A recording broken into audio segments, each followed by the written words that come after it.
নমস্কার বন্ধুরা, এই মুহূর্তের বিগ ব্রেকিং আপডেট। বাংলাদেশের প্রধানমন্ত্রী শেখ হাসিনা তিনি কিন্তু পদত্যাগ করেছেন এবং দেশ ছেড়ে কিন্তু তিনি আশ্রয়ের জন্য ভারতে চলে এসেছেন।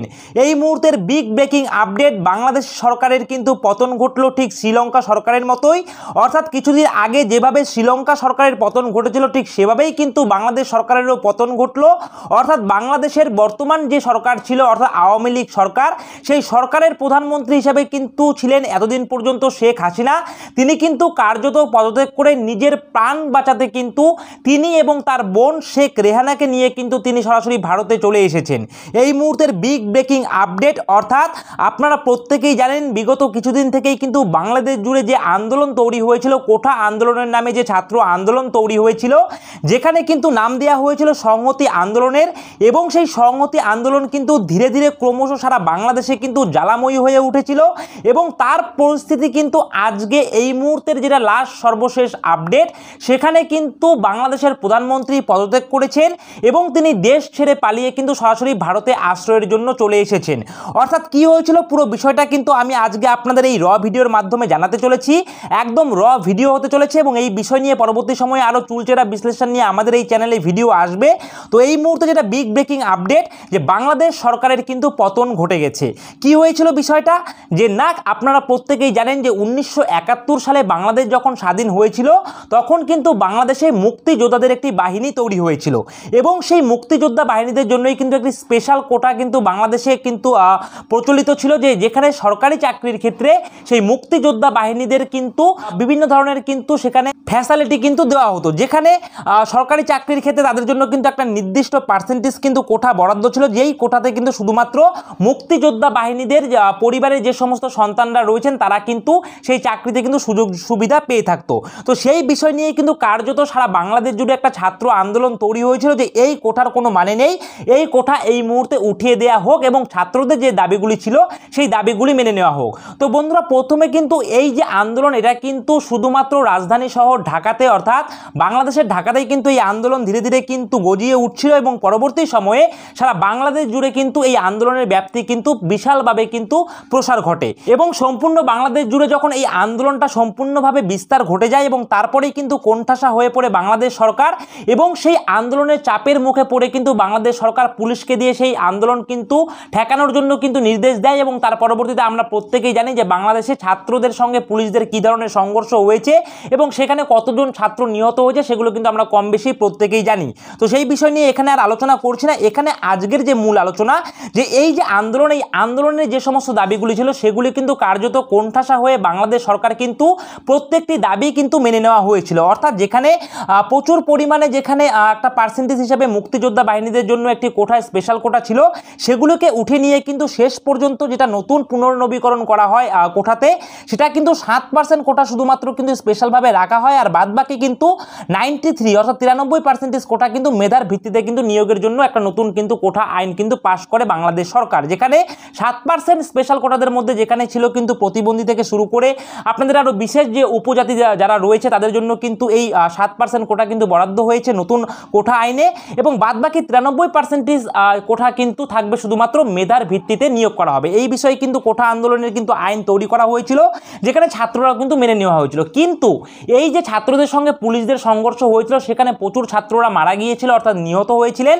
এবং সেই নিহত হওয়ার জন্য কিন্তু কার্যত এই যে আন্দোলনের রেশ সেটা কিন্তু কার্যত আবার কিন্তু ব্যাপ্তি ঘটে এবং তার মধ্যেই কিন্তু বাংলাদেশে ইন্টারনেট ব্যবস্থা বন্ধ করে দেওয়া হয়েছিল।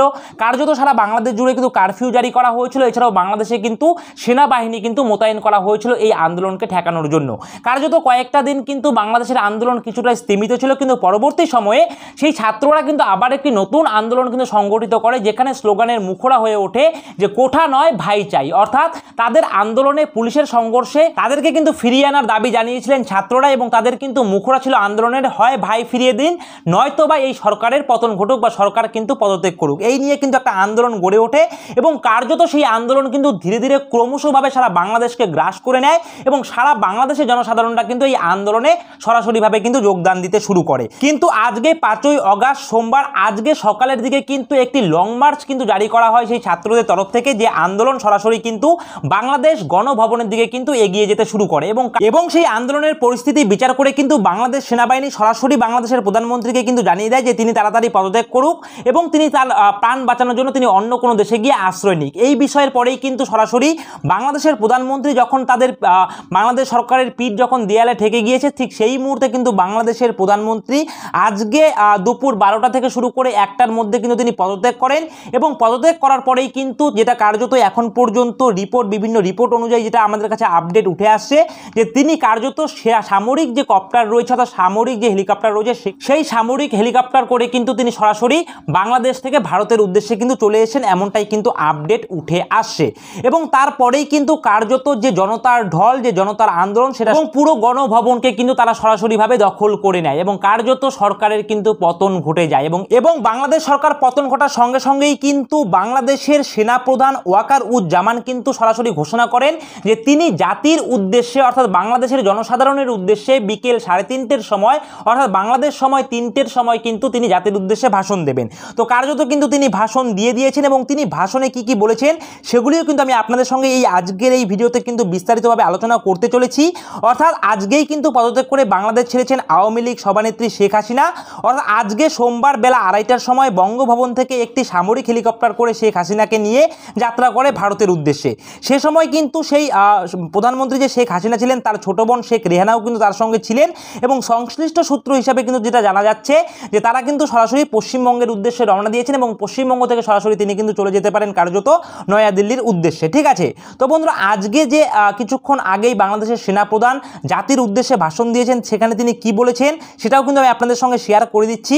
বাংলাদেশের সেনাপ্রধান ওয়াকারুজ্জামান বলেন, একটি অন্তর্বর্তী সরকার গঠন করা হবে, সব হত্যার বিচার করা হবে। সেনাবাহিনীর ওপর আস্থা রাখার আহ্বান জানিয়েছেন এবং বিক্ষোভকারীদের হিংসা ত্যাগ করতে বলেন সেনাপ্রধান। ভাষণ দিয়ে বাংলাদেশের সেনাপ্রধান দাবি করেন দেশে শান্তি শৃঙ্খলা ফিরিয়ে আনা হবে। এছাড়াও কিন্তু আজকে বেলার দিকেই অর্থাৎ বাংলাদেশে ঘোষণা করা হয়েছিল যে বাংলাদেশবাসীর উদ্দেশ্যে সেনাপ্রধান ভাষণ দেবেন, এরপরেই শুরু হয় জল্পনা। সেই জল্পনা সত্যি প্রমাণিত করে শেখ হাসিনা পদত্যাগ করেন এবং দেশ ছাড়েন। এই আবহে বাংলাদেশের সেনাপ্রধান ওয়াকারুজ্জামান বলেন শেখ হাসিনা পদত্যাগ করেছেন, একটি অন্তর্বর্তী সরকার গঠন করা হবে, সব হত্যার বিচার করা হবে এবং সেনাবাহিনীর ওপর আস্থা রাখার আহ্বান জানিয়েছেন, বিক্ষোভকারীদের হিংসা ত্যাগ করতে বলেছেন সেনাপ্রধান ওয়াকারুজ্জামান। ভাষণ দিয়ে বাংলাদেশের সেনাপ্রধান দাবি করেন দেশে শান্তি শৃঙ্খলা ফিরিয়ে আনা হবে এবং তিনি আরও জানান যে রাষ্ট্রপতির কাছে গিয়ে অন্তর্বর্তী সরকার গঠন নিয়ে আবেদন জানানো হবে। সাধারণ মানুষের পাশে থাকার বার্তা দিয়ে বিক্ষোভকারীদের হিংসা ত্যাগের আহ্বান জানিয়েছেন সেনাপ্রধান এবং সেনাপ্রধান আরও বলেছেন, আমরা সব রাজনৈতিক দলের নেতাদের সাথে কথা বলেছি, সুতরাং একটা আলোচনা আমরা কিন্তু করেছি, আপনারা দয়া করে আমাকে সাহায্য করুন, মারামারি আমরা আর কিছু করতে পারবো না বা মারামারি করে আমরা আর কিছু পাবো না, সুতরাং দয়া করে আমাদের সমস্ত ধ্বংসযজ্ঞ থেকে বিরত হন, প্রতিটা অন্যায়ের বিচার হবে। এদিকে সেনাপ্রধান ঘোষণা করেন প্রয়োজন না পড়লে আর কারফিউ জারি থাকবে না।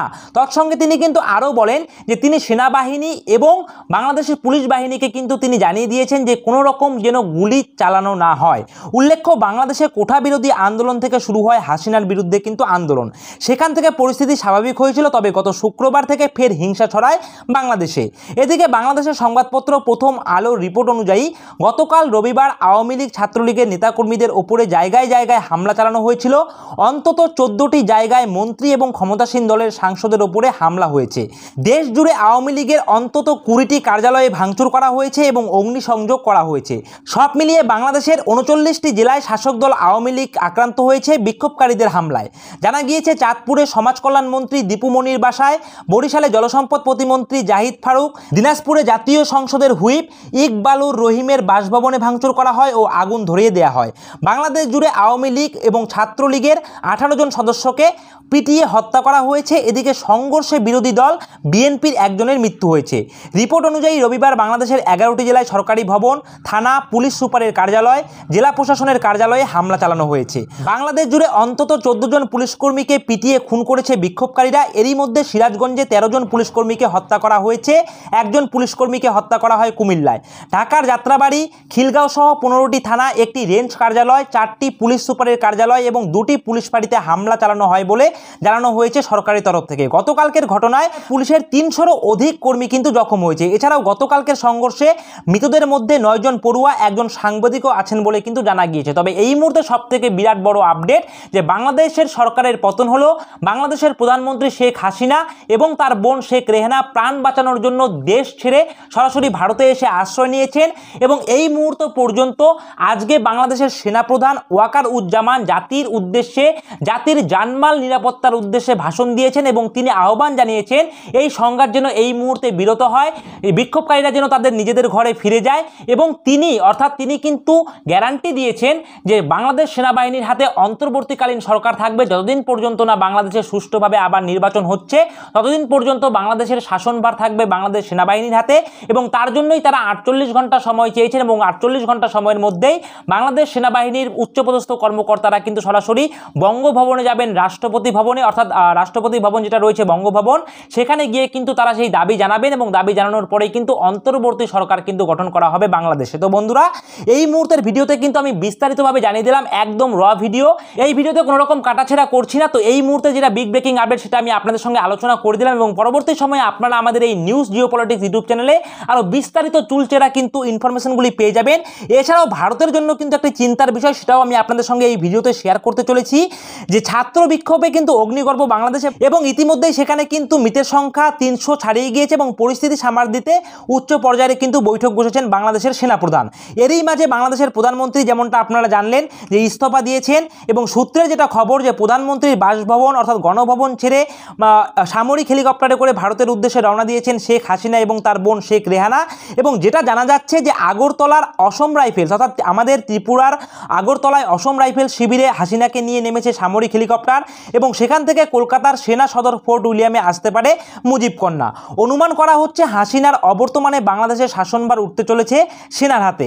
এছাড়াও সোমবার হাসিনা গণভবন ছাড়ার পর প্রকাশ্যে আসার বেশ কয়েক ঘন্টা পরেই কিন্তু দুপুরে ঢাকার গণভবনে আছড়ে পড়ে জনতার ভিড়, দখল নিয়ে নেওয়া হয় গণভবন, চলে ভাঙচুর, ভেঙে দেওয়া হয় বঙ্গবন্ধুর মূর্তিও। ঘটনার একাধিক ভিডিও সোশ্যাল মিডিয়ায় কিন্তু ইতিমধ্যে ভাইরাল হয়েছে এবং একাধিক পরিস্থিতি যে পথে এগোচ্ছে তাতে সিঁদুরে মেঘ দেখছে কিন্তু আমাদের নয়াদিল্লি। অনুমান করা হচ্ছে প্রতিবেশী দেশের এই অশান্ত পরিস্থিতির পিছনে সরাসরি হাত রয়েছে পাকিস্তানের।